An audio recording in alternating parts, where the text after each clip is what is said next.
Westeros, déjà imprégné de vendetta et d'anciennes rancunes, est une terre définie par les luttes de pouvoir entre ces maisons nobles. Au centre de ces luttes se dresse le trône de fer, symbole de l'autorité ultime et du prix que chaque grande famille rivalise pour. Des Lannister aux Stark, des Targaryens aux Baratheon, toutes les grandes familles rêvent de le revendiquer comme le leur. Mais que se passerait-il si, au tout début, le trône de fer était détruit, ses flèches s'enflammaient brisées, le rêve de régner depuis ce siège éteint avant même qu'il ne prenne forme? Les 7 royaumes, longtemps unis par la dynastie Targaryen, se retrouvent dans une paix fragile, maintenue ensemble par la présence du trône et du roi sur celui-ci.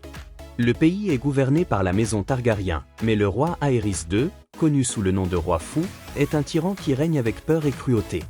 Une rébellion se prépare sous la surface, avec Robert Baratheon, Eddard Stark et d'autres conspirants pour faire tomber la dynastie Targaryen. Mais que se passe-t-il si, dans ce monde alternatif, le roi fou est renversé avant d'atteindre le sommet de sa folie, et que le trône de fer lui-même est détruit dans le processus? Sans le trône de fer, Westeros plonge dans le chaos.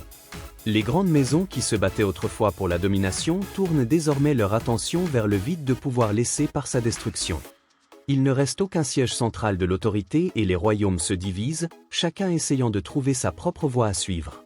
Les Targaryens, sans leur trône, sont contraints à l'exil, impuissants sans le symbole qui définissait autrefois leur domination. Tywin Lannister, qui a toujours manipulé le jeu des trônes pour son propre avantage, constate qu'il n'y a pas de trône à prendre, pas de couronne à porter, aucun moyen de solidifier la domination de sa famille. Pendant ce temps, la revendication de Robb Stark sur le nord devient plus compliquée, alors qu'il fait face à un monde où le pouvoir n'est plus concentré en un seul endroit, mais dispersé à travers le royaume. Westeros devient un lieu où la lutte pour le trône de fer est remplacée par d'innombrables guerres, alliances et prises de pouvoir plus petites.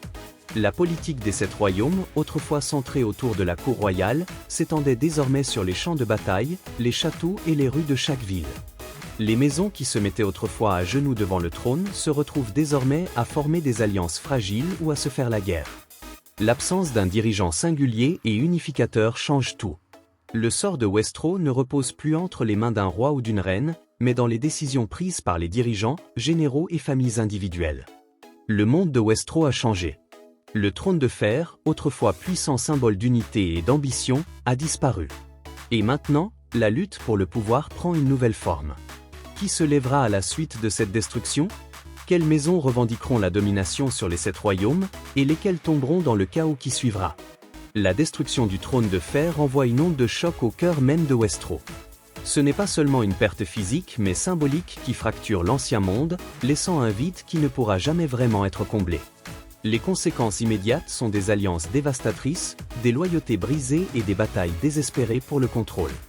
Mais ce n'est pas seulement la perte du trône qui affecte le royaume. C'est la prise de conscience soudaine que tout ce qu'ils ont connu a maintenant disparu et qu'il n'y a pas de voie à suivre claire. Le moment de divergence se produit dans le chaos d'une tentative d'assassinat royal raté, où, au lieu d'un simple complot contre le roi fou, une explosion de puissance dévastatrice nivelle le donjon rouge, détruisant le trône lui-même dans l'explosion. Le roi fou, déjà paranoïaque et cruel, est tué dans l'explosion, mais ce n'est pas seulement sa mort qui altère le cours de l'histoire. Le trône, la pièce centrale du pouvoir à Westeros, n'est plus. Il n'y a plus de point de règle singulier, ni de figure de proue unificatrice. À Winterfell, Eddard Stark, initialement fidèle aux Targaryens, se rend compte que sans le trône de fer, son allégeance à la couronne signifie peu. Sans figure centrale pour guider les 7 royaumes, l'équilibre des pouvoirs évolue rapidement. Robb Stark, encore jeune seigneur, se retrouve face à une incertitude grandissante. Le Nord, si longtemps lié au reste de Westeros par la présence du trône, n'a soudain aucune raison de plier le genou à qui que ce soit. Que signifie être un Stark dans un monde sans trône? Le pouvoir qui unissait autrefois le royaume le divise désormais encore davantage. Loin au sud, à King's Landing, les conséquences sont tout simplement catastrophiques. La ville, qui abritait autrefois le dirigeant le plus puissant de tout Westeros, est aujourd'hui en ruine. La maison Lannister, son or et ses ressources dispersées, fait face à une lutte interne sans le trône. Comment maintiennent-ils leur emprise sur le pouvoir? Tywin Lannister, autrefois maître manipulateur des affaires royales, trouve les mains liées. Il n'y a pas de roi à servir, pas de trône pour assurer sa position. Dans un monde où règne le chaos, sa ruse ne sert à rien. L'absence du trône transforme rapidement la dynamique du pouvoir entre les grandes maisons. Les Baratheons, initialement alignés sur la cause de Robert visant à renverser les Targaryens, se retrouvent désormais à remettre en question leur place dans un monde sans monarque singulier. Sans la guerre pour le trône pour les unir, les Baratheons se fracturent. Stannis, autrefois sûr de son destin de gouverner, est perdu sans le trône de fer. Renly, toujours ambitieux, commence à y voir une opportunité de revendiquer le pouvoir. Mais aucun d'eux ne peut prendre pleinement le contrôle sans les règles établies qui régissaient autrefois leur lutte de pouvoir. Même Daenerys Targaryen, exilée et éloignée de Westeros, commence à repenser son avenir. Ces dragons, autrefois considérés comme la clé de la reconquête du trône, ne constituent plus la partie centrale de son grand plan. Que se passe-t-il lorsque le trône qu'elle était si déterminée à revendiquer n'existe plus? Comment une reine sans couronne se bat elle pour ce qu'elle veut? L'équilibre de Westeros évolue rapidement, à mesure que la guerre, les alliances et les trahisons s'installent.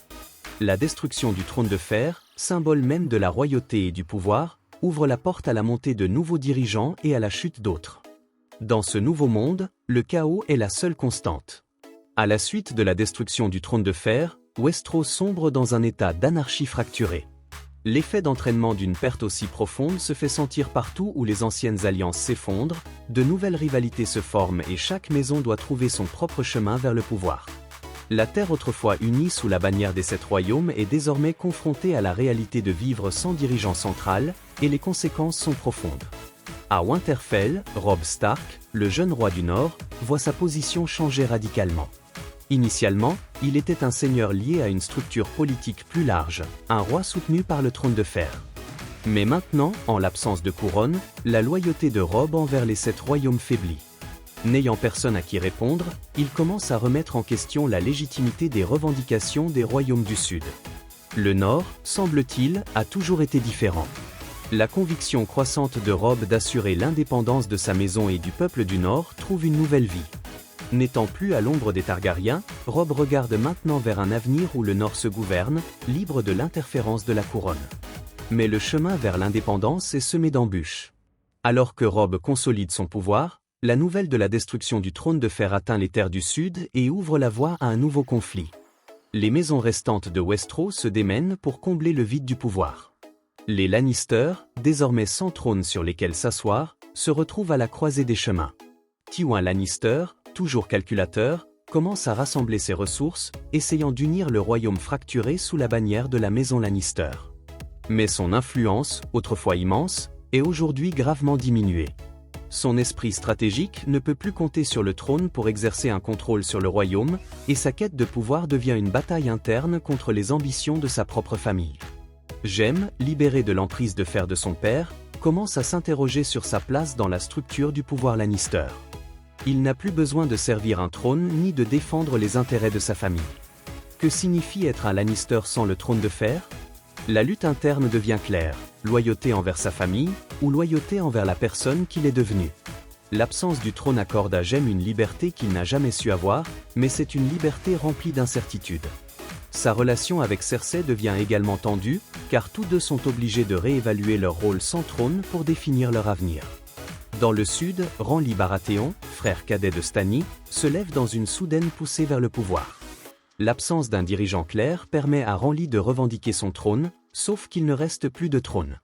Au lieu de cela, Renly envisage un nouveau type de règle, qui n'est pas centré sur un vieux symbole de pouvoir en ruine. Sa vision devient celle d'un royaume unifié, mais avec une autorité décentralisée, un royaume où le pouvoir ne réside pas dans un seul dirigeant, mais dans les mains de beaucoup. Ce concept de pouvoir divisé mais uni gagne du terrain parmi certaines factions de Westeros, et Renly devient rapidement la voix d'un nouveau mouvement. Cependant, tout le monde ne partage pas sa vision. Stannis, le frère aîné de Renly, s'oppose directement. Pour lui, cette nouvelle voie est un affront à l'héritage de la maison Baratheon. Stannis, avec son pragmatisme acharné, ne peut accepter un monde sans un dirigeant centralisé et singulier, surtout lorsque ce dirigeant pourrait être lui.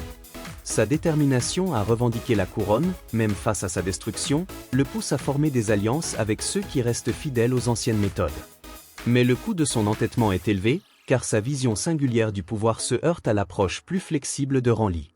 Pendant ce temps, loin à l'est, les dragons de Daenerys Targaryen se renforcent et sa vision de l'avenir de Westeros devient de plus en plus claire. Sans le trône de fer comme objectif principal, Daenerys se concentre sur la libération des habitants de Westeros. Ces dragons, puissants et terrifiants, sont désormais des symboles de liberté plutôt que de conquête. Mais son chemin n'est pas sans opposition. Westeros, autrefois gouverné par une monarchie, connaît désormais un afflux de dirigeants potentiels. La campagne de libération de Daenerys se rend vite compte que Westeros n'est peut-être pas prête pour le type de changement qu'elle envisage. Que se passe-t-il lorsqu'une reine arrive avec le pouvoir de conquérir, mais sans trône à revendiquer? De retour dans les Riverlands, le sort de la maison Tully devient de plus en plus incertain. Les Tully, autrefois puissants mais désormais dispersés et faibles, doivent décider de leur adéquation avec ce nouveau monde. Avec le trône de fer détruit et leurs terres toujours déchirées par la guerre, les Tully n'ont guère plus que l'espoir de pouvoir s'adapter à un nouvel ordre ou de risquer d'être engloutis par la marée montante des luttes de pouvoir. Le monde est maintenant dans le chaos. Aucun dirigeant ne se tient au sommet du royaume et les luttes de pouvoir qui s'ensuivent menacent de déchirer Westeros. Mais dans les cendres du trône de fer, de nouvelles possibilités émergent et de nouveaux conflits commencent à surgir, alors que chaque maison, chaque leader et chaque individu se battent pour se tailler sa place dans un monde fracturé. La question maintenant n'est pas de savoir qui va s'asseoir sur le trône, mais qui va régner dans un monde où le trône n'existe plus. Le paysage de Westeros a été modifié à jamais. La mort du trône de fer a été un catalyseur du chaos et une ruée acharnée vers le pouvoir. Dans ce nouveau monde, les alliances changent et les anciennes loyautés sont mises à l'épreuve alors que le continent est au bord d'un effondrement total ou d'un changement révolutionnaire. Le symbole central du pouvoir ayant disparu, chaque faction commence à reconsidérer sa place dans l'avenir du royaume. Dans le nord, la volonté d'indépendance de Robb Stark atteint son apogée. À mesure qu'il consolide ses forces et gagne la loyauté de maisons clés, le rêve autrefois lointain de la liberté du Nord devient une réalité à sa portée. Mais avec la montée de la cause Stark, une décision doit être prise. Robb va-t-il se concentrer sur la solidification des frontières du Nord ou va-t-il se battre pour rétablir l'équilibre des pouvoirs à travers le royaume, unissant les 7 royaumes sous son règne? Sa déclaration d'indépendance suscite la colère des maisons du Sud. Les Lannister, encore sous le choc de la destruction du trône de fer, voient maintenant le mouvement du Nord comme une menace directe à leur propre survie. Tywin, toujours le stratège, commence à se concentrer sur la sécurisation du trône et sur l'écrasement de la rébellion de Stark. Il ne s'agit plus d'un siège symbolique du pouvoir, mais du contrôle de Westeros lui-même. La confrontation entre les forces Stark et Lannister devient inévitable. Robb, autrefois incertain de la vision du pouvoir de son père, se tient désormais à l'avant-garde d'un mouvement qui vise à modifier le tissu même du règne de Westerosi. Ses armées marchent vers le sud et le nord et sur le point de frapper les Lannister restants, désireux de prendre le contrôle des territoires qu'ils contrôlent depuis longtemps. Mais Tywin Lannister, avec sa formidable richesse et son influence, n'est pas facilement vaincu. Il déploie ses forces et manœuvre ses alliés politiques avec une précision mortelle, sachant pertinemment que la survie de sa famille dépend de la défaite des Stark.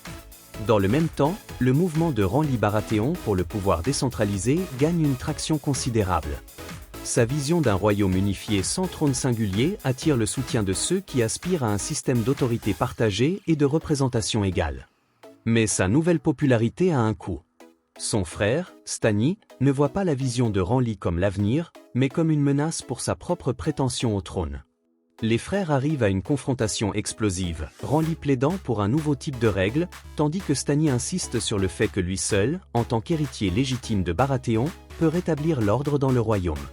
En arrière-plan, l'ascension de Daenerys Targaryen se poursuit, ses dragons désormais symboles du pouvoir brut. Son chemin vers Westeros devient plus clair alors qu'elle se prépare à libérer sa fureur sur le continent. Pourtant, sa présence croissante a un effet inattendu sur la politique de Westerosi, une coalition surprenante commence à se former entre ceux qui souhaitent la voir assise sur le trône et ceux qui rêvent encore d'un système sans dirigeant central. Le pouvoir de Daenerys est indéniable, mais sa présence jette l'équilibre du jeu dans le désarroi.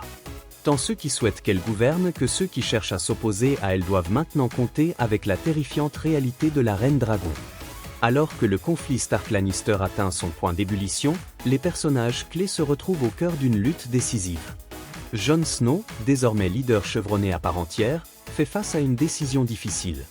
Il est tiraillé entre sa loyauté envers Robb Stark et son sens du devoir envers le royaume. Une guerre entre le Nord et les Lannister pourrait détruire tout ce pourquoi les Stark se sont battus, mais Jon comprend que les Lannister ne reculeront devant rien pour écraser toute contestation de leur autorité. En ce moment, le chemin de Jon devient un choix, suivre l'appel du Nord à l'indépendance ou se tenir protecteur de la paix fragile qui existe encore. Pendant ce temps, Jaime Lannister, autrefois ennemi des Stark, se retrouve à un carrefour moral. L'effondrement du trône de fer oblige Jaime à réévaluer tout ce qu'il croyait autrefois en la loyauté, l'honneur et la famille. Alors que la guerre s'intensifie, Jaime commence à se demander si sa loyauté devrait revenir à sa famille ou si la survie de Westeros lui-même est plus importante que son attachement personnel à la maison Lannister. La chute du trône de fer a donné à Jaime la liberté d'envisager un avenir différent, mais en ce moment de jugement, il doit décider s'il donnera suite à sa nouvelle conviction ou s'il continuera à servir la maison qu'il a définie pendant si longtemps. De retour dans les Riverlands, les Tully continuent de lutter pour leur survie. Alors que le royaume est dans le chaos, les Tully voient une opportunité de réaffirmer leur influence, mais les marées changeantes du pouvoir créent une situation fragile. La survie de la famille est en jeu et ses choix dans ces moments cruciaux détermineront si elle reprendra de l'importance ou si elle sera balayée par les forces du changement. À l'est, les dragons de Daenerys se renforcent, mais le paysage politique change sous elle. Alors que Westeros se divise davantage, Daenerys se rend compte que son rêve de libérer le peuple n'est peut-être pas suffisant. On murmure que les habitants de Westeros ne sont pas prêts à l'embrasser comme dirigeante. Malgré la peur qu'inspirent ces dragons, une tension indéniable se prépare. Sa présence est à la fois une promesse d'espoir et un rappel du vide de pouvoir qui existe à Westeros. Mais sa vision d'un monde libre se concrétisera-t-elle, ou le poids du royaume fracturé écrasera-t-il ses plans avant même qu'il ne commence? Les conséquences chaotiques de la bataille de Westeros laissent le royaume dans un état fragile. Le trône de fer a peut-être été détruit, mais le paysage politique a été déchiré en son absence. La poussière retombant, les factions survivantes commencent à réévaluer leur position et à réfléchir aux conséquences de leurs actes. Dans le Nord, Robb Stark est victorieux, mais son triomphe a un coût. Le Nord est libre, mais le prix de l'indépendance a été élevé. De nombreuses vies ont été perdues et les Stark se retrouvent avec le lourd fardeau de diriger un royaume fracturé. Robb, autrefois idéaliste dans sa quête d'indépendance, est désormais confronté à la dure réalité du leadership. Le Nord a peut-être récupéré sa souveraineté, mais les défis à venir sont plus grands qu'il ne l'avait jamais prévu. Reconstruire le Nord n'est pas aussi simple que déclarer la liberté. Les gens se tournent vers Robb pour obtenir des conseils, et l'avenir de la région est en jeu. Jon Snow, ayant joué un rôle central dans l'obtention de l'indépendance du Nord, est tiraillé entre la loyauté envers sa famille et le bien commun. Il reconnaît que son allégeance à la cause Stark a été essentielle pour préserver le Nord, mais les implications plus larges de ses actions pèsent lourdement sur lui. La lutte interne de Jon devient évidente alors qu'il envisage l'avenir de Westeros. Le royaume est divisé et Jon se demande si l'indépendance du Nord est véritablement la meilleure voie à suivre. Son allégeance à Robb et son engagement envers l'héritage Stark sont mis à l'épreuve, mais Jon doit finalement décider où se situe réellement sa loyauté. Adoptera-t-il son rôle de leader du Nord, ou cherchera-t-il une nouvelle voie qui pourrait réunir Westeros? Sur tout le continent, Daenerys Targaryen continue de croître en puissance, ses dragons étant désormais un symbole de domination. Pourtant, les défis auxquels elle est confrontée à Westeros sont loin d'être terminés. Le rêve de libérer le peuple de l'oppression n'est pas sans obstacle. L'influence croissante de Daenerys l'oblige à tenir compte de la complexité de gouverner un royaume qui n'est pas prêt pour sa vision de la liberté. Il y a des factions qui lui résistent, et même ceux qui la soutiennent sont incertains quant aux conséquences à long terme de son règne. Alors que Daenerys réfléchit à son voyage, elle est obligée de se confronter à la véritable nature de son pouvoir. Ces dragons lui ont peut-être donné la capacité de conquérir, mais ils ne peuvent pas résoudre les subtilités politiques d'un royaume fracturé. Pendant ce temps, la lutte de Jaime Lannister continue. Le chevalier autrefois fier, remettant désormais en question sa loyauté, se retrouve pris entre les restes de sa famille et le combat plus large pour l'avenir de Westeros. Il sait que les Lannister ne peuvent plus dicter le sort du royaume comme ils le faisaient autrefois. La destruction du trône de fer a brisé leur emprise sur le pouvoir, et Jaime se demande si ses propres actions peuvent contribuer à apporter la stabilité à un royaume au bord de l'effondrement. Jaime, autrefois ambitieux, cherche désormais la rédemption, mais sa voie à suivre est incertaine. Alors qu'il est aux prises avec les conséquences de son passé, Jaime doit décider s'il peut abandonner l'héritage de Lannister ou s'il est voué à répéter les erreurs de sa famille. Le mouvement de Renly Baratheon en faveur d'un nouveau système de gouvernement est également confronté à ses propres défis. Même si sa vision d'un gouvernement décentralisé trouve un écho chez beaucoup, les profondes divisions au sein de Westeros rendent sa mise en œuvre difficile. Les efforts de Renly pour construire des coalitions et obtenir un soutien sont constamment sapés par des factions rivales, chacune ayant sa propre vision de l'avenir du royaume. Le rêve d'un système de gouvernement juste et juste semble lointain, car le paysage politique fracturé de Westeros s'avère plus difficile à naviguer que ce que Renly croyait initialement. Alors que Renly envisage sa prochaine décision, il se rend compte que sa lutte pour un nouvel ordre nécessitera plus que de simples manœuvres politiques. Il faudra la force nécessaire pour affronter les forces mêmes qui ont tenu Westeros dans une mainmise pendant des siècles. À la suite des troubles, Westeros reste fracturé, divisé par des visions concurrentes du pouvoir et du pouvoir. Le paysage politique est en pleine mutation et l'avenir du royaume est incertain. Alors que les personnages réfléchissent à leur rôle dans la formation de ce nouveau monde, ils sont obligés de faire face aux conséquences de leurs choix. Le monde qu'ils connaissaient autrefois a été irrévocablement changé, et il n'y a pas de retour en arrière. Le poids des événements qui se sont déroulés au cours des dernières semaines et des derniers mois persiste lourdement sur les personnages restants, alors que les morceaux fracturés de Westeros commencent à se mettre en place. Le monde qui tournait autrefois autour du trône de fer, symbole du pouvoir ultime, en est désormais dépourvu, et personne ne sait vraiment à quoi ressemblera cet avenir. Robb Stark, aujourd'hui roi du Nord, a commencé à redéfinir ce que signifie diriger. Même si le Nord a retrouvé son indépendance, le chemin vers un royaume uni est loin d'être clair. Le leadership de Robb est mis à l'épreuve quotidiennement et il lutte contre le fardeau du maintien de la paix entre les différentes factions du Nord. Alors qu'il parcourt les vastes terres de son domaine, on lui rappelle qu'un royaume n'est pas défini par ses frontières ou sa puissance, mais par le cœur et l'esprit des gens qui s'y trouvent. Le Nord a peut-être gagné sa liberté, mais c'est toujours une terre divisée, et Robb sait que la lutte pour une véritable unité ne fait que commencer. Le poids de la responsabilité repose lourdement sur ses épaules, et il doit désormais trouver un équilibre délicat entre garantir l'indépendance de son peuple tout en cherchant à construire des alliances avec d'autres régions. Son leadership définira l'avenir du Nord, et le défi à relever est monumental. Pourtant, avec le soutien de ses proches Jon Snow, de sa mère Catelyn et de ses bannières Robb, il reste ferme dans son engagement à reconstruire le Nord. Jon Snow, qui a autrefois trouvé du réconfort dans son identité d'étranger, est désormais confronté à un tout nouveau défi.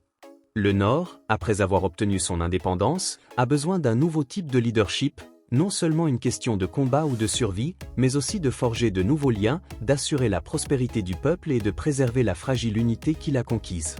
Jon se débat avec les subtilités politiques de son rôle, tiraillé entre sa loyauté envers Robb et son propre sens croissant des responsabilités. Il existe en lui une compréhension profondément enracinée selon laquelle l'avenir du Nord, peut-être même de Westeros lui-même, dépend des choix qu'il fait actuellement. La croissance de Jon en tant que leader, du guerrier calme et réticent à quelqu'un qui tient le sort de tout un royaume entre ses mains, s'épanouit ici. Sa relation avec Daenerys et son rôle dans le royaume plus large ont peut-être changé, mais le cœur de son personnage reste inébranlable. Il fera tout ce qu'il faut pour protéger les habitants du Nord. Pendant ce temps, Daenerys Targaryen constitue elle-même une force formidable. Ses dragons l'ont aidé à assurer son pouvoir, mais le véritable test réside dans la sphère politique. Elle n'est plus la conquérante des terres, mais la dirigeante d'un royaume brisé. Daenerys doit confronter la vérité sur le pouvoir au fait qu'il ne s'agit pas de domination, mais de stabilité. Elle doit se poser des questions difficiles. Peut-elle gouverner Westeros avec compassion, ou est-elle destinée à répéter les erreurs de ses ancêtres ? Le trône de fer a peut-être disparu, mais la soif de pouvoir et de vengeance ne s'éteint pas si facilement.